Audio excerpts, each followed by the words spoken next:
సీరియల్లో సినిమాలో నటించాలనుకుంటున్నారా? అయితే వెంటనే మా యాక్టింగ్ స్కూల్లో జాయిన్ అవ్వండి. నమస్తే రమగారు. నమస్తే జయ. రమగారు, మీదొక వ్యక్తిత్వం, నాదొక వ్యక్తిత్వం, మన కెమెరామెన్ గణేష్ది ఒక వ్యక్తిత్వం, అంతే కదా? ముగ్గురు ఉంటే 3 రకాలు, ఒక తల్లికి 4 పిల్లలు ఉంటే 4 రకాలు.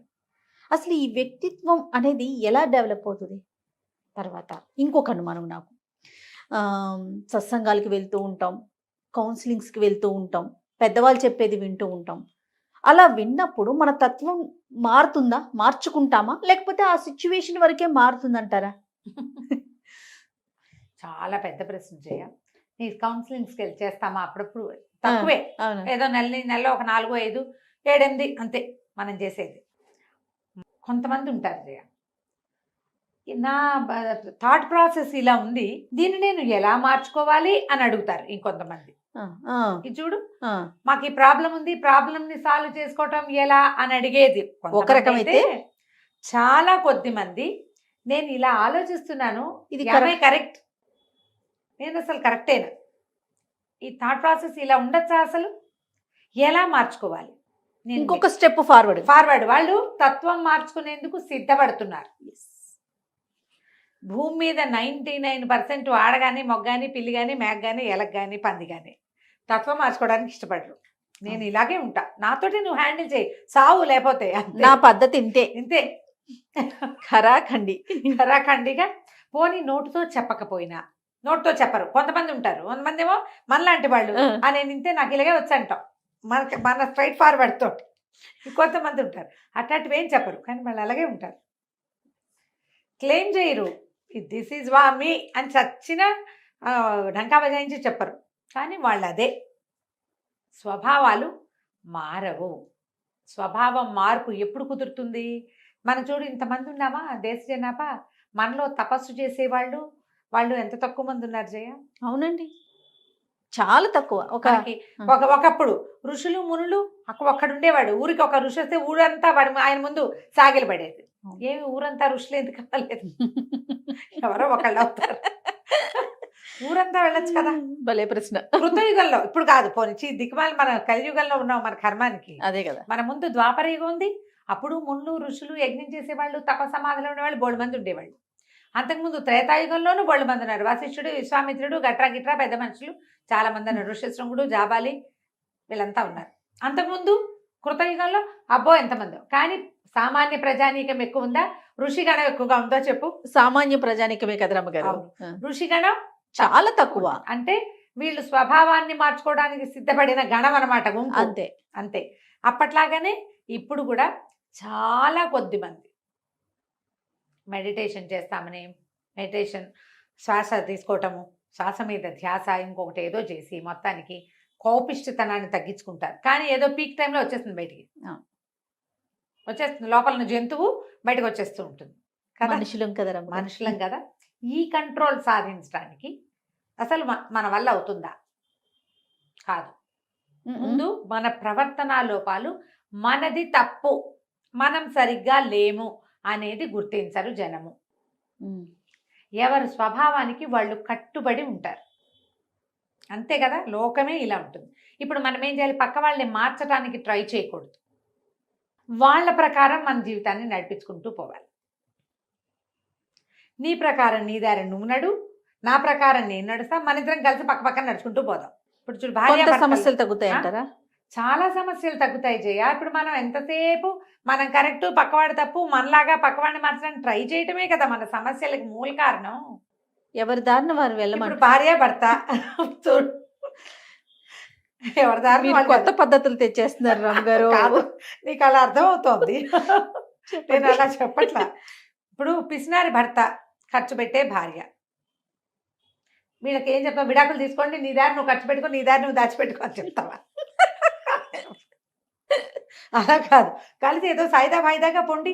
ఆయనకి పిసినారితనం ఎక్కువ, కొన్ని విషయాలు నువ్వు జాగ్రత్తగా ఉండు, పాప ఆవిడ ఖర్చు పెట్టుకుంటూ చీరలో నగలో కొనిపెట్టిన ఆయన అని చెప్తామా? అంతే కదా. మీ ఇద్దరు కలిసే ఉండండి అని చెప్తావా? లేచకమండి ఎవరి దాన్ని వాళ్ళు అంటామా? అట్లా అన్నాం కదా.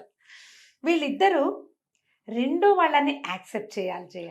అది కదా రమ్మగారు ప్రధానం. అర్థమైందా అది ఇప్పుడు లేకపోవడంతోనే కదా సమస్య. నేనే కొత్త సిద్ధాంతం చెప్పట్లేదు, పాత సిద్ధాంతమే ఇది. ఎలాగా సముద్రంలో ఉప్పు, ఆ ఉప్పు ఒక్కటి తప్ప మిగిలిన అన్ని రుచులు ఉన్న ఉసిరికాయని కలపమంటున్నాం. అందులో ఏది లేదు ఇది పెట్టుకో దీంతో, ఇందులో లేనివన్నిటికీ అది వస్తుంది నీకు అని చెప్పుకోవటమే. అంతే రమ్మగారు, కరెక్ట్ కదా? అండి. తత్వాలు మారవు. మారవు. ఎవరి తత్వం వాళ్ళదే. ఒక బుజ్జి కథ చెప్తా చూడు, చాలా చిన్న కథ. పూర్వం అంటే సృష్టి ఆదిలో, ఇప్పుడు కాదు ఎప్పుడో, ఆరుని అని ఒక మహర్షి ఉండేవాడు. ఈ ఆరునికి ఆయన అడవిలో కూర్చొని తపస్సు చేసుకునేవాడు. అడవి నిండా జంతువులే, చెట్లు పొట్లు, చిన్న చిన్న పురుగులు గిరుగులు కీటకాలు ఎన్నో. భగవంతుడు అవన్నీ సృష్టించి వదిలిపెట్టాడు.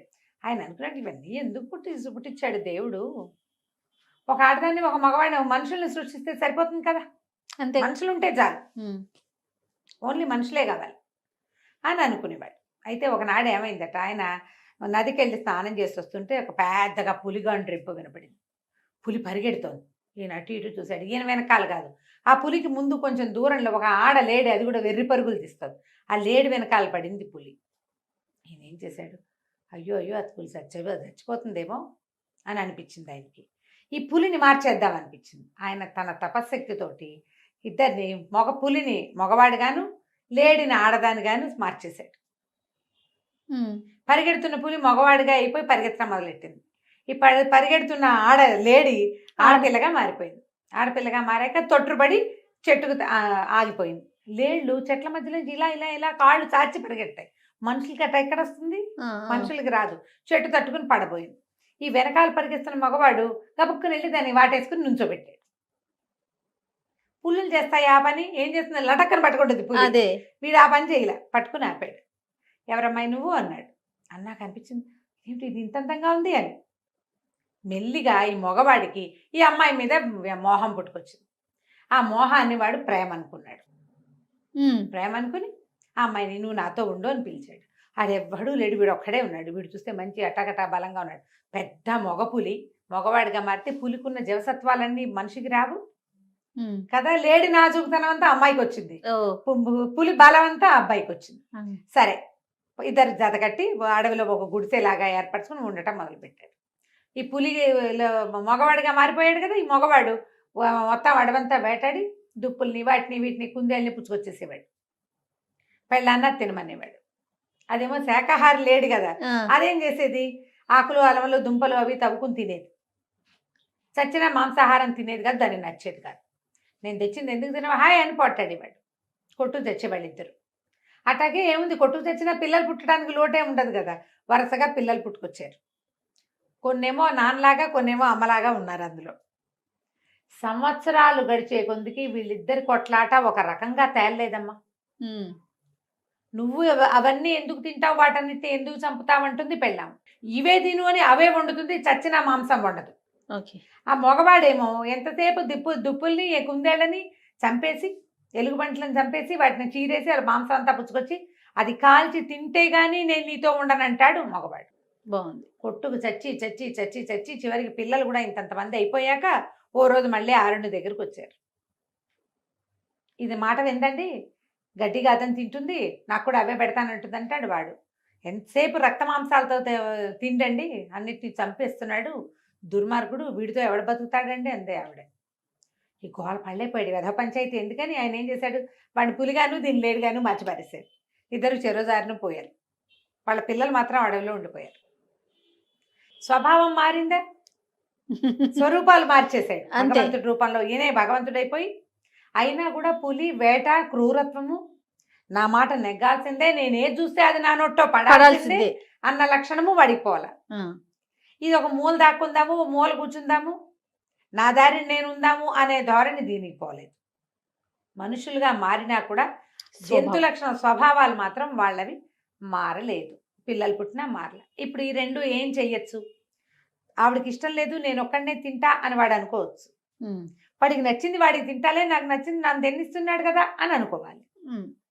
వీళ్ళిద్దరు చూడు రెండో వాళ్ళని యాక్సెప్ట్ చేయాలి కదా. అంతే. మీ స్వభావాలు మీకు ఇబ్బందులు లేకుండా ఉండాలంటే ఏం మార్చుకోవాలి, ఇక్కడ మనం స్వభావం మార్చుకోవాలి మొదటిది, యాక్సెప్టెన్సీ కావాలి రెండోది. ఈ రోజున మనం కొట్టుకు చావడానికి, మన ఇళ్ళందరి ఇళ్లలోనూ డివోర్సులు రావడానికి, ప్రతి సమాజంలోనూ ధనిక సమాజం లేదు, పేద సమాజం లేదు, రెండే కదా సమాజాలు మనకి. అవును. ఒక డబ్బున్న వాళ్ళు, ఒక డబ్బు లేని వాళ్ళు. ఈ రెండు చోట్ల కూడా అవతల వాళ్ళని వాళ్ళు ఎలా ఉన్నారో అలా యాక్సెప్ట్ చేయకపోవటం వల్లే మనకి సమస్యలు. ఒప్పుకోవాలా ఒప్పుకోవద్దా జయదీన్? 100% ఒప్పుకోవాలి రమ్య గారు. ఎలాంటి సమస్యలకైనా సరే, ఏ ప్రాబ్లంకైనా మొట్టమొదటిది వాళ్ళని వాళ్ళుగా యాక్సెప్ట్ చేయకపోవటమే అతిపెద్ద సమస్య. అంతేనా? అవునండి. ఆలోచించండి, ఎంత చిన్న కథ ఇది. మనతో ఉండే వాళ్ళని మనలాగా మారిపోవాలని కోరుకుంటాం కదా అలా రమ్య ఎలా గారు. కుదురుతుంది? ఎలా కుదురుతుంది? వాళ్ళు వాళ్ళ మనలాగా స్వభావం ఆలోచించరు. కదా అది. ఆఖరికి మన కడుపును పుట్టిన బిడ్డలకు కూడా అదే ఎక్స్పెక్ట్ చేస్తాం కదా రమ్య గారు. వాడు మనలాగానే అంతే, ఉండాలనుకుంటాం. మనలాగానే మాట్లాడాలి, మనలాగానే తినాలి, మనలాగానే బిహేవ్ చేయాలి. అక్కడ ఒక వ్యక్తి, ఒక పర్సన్ అది గుర్తించాం. గుర్తించాం. కొన్ని కామన్ గా సమాజంలో అందరికీ ఉంటాయి జయ. అది ఫాలో అవ్వాలి. అవి కాకుండా వాడి సొంత టేస్ట్లు, వాడి సొంత అభిప్రాయాలు, సొంత ఆలోచన, ఏ జీవికి ఆ జీవి వేరే కదా. అవును. మనం ఒప్పుకోకపోవటమే సమాజంలో సమస్యలకి. గొడవలకి కారణము, సమస్యలకి మూల కారణం అది. చాలా బాగుంది. మీతో ఉన్న వాళ్ళు పులా లేడా తెలుసుకోండి. పులైతే పులిని పులిగాను, లేడైతే లేడిని లేడుగాని యాక్సెప్ట్ చేసేయండి. గొడవలు ఉండవు. మీరు ఇది కాదన్నా మీరు ఇంకో జంతువు పాల్పడతారు. ఈ జంతువును వదిలేస్తే ఇంకొక జంతువు. ఇంకో జంతువు అదే రకమో, అంతే కదా. అదే రకమో తెలియదు కదా. Yes. అందుకని కొత్త జంతువుల వేటతో కాకుండా భగవంతుడు మనకి ఏ జంతువుతోటి జత కూర్చాడో వాళ్ళతోటి ఉండడానికి ట్రై చేయండి. అద్భుతం.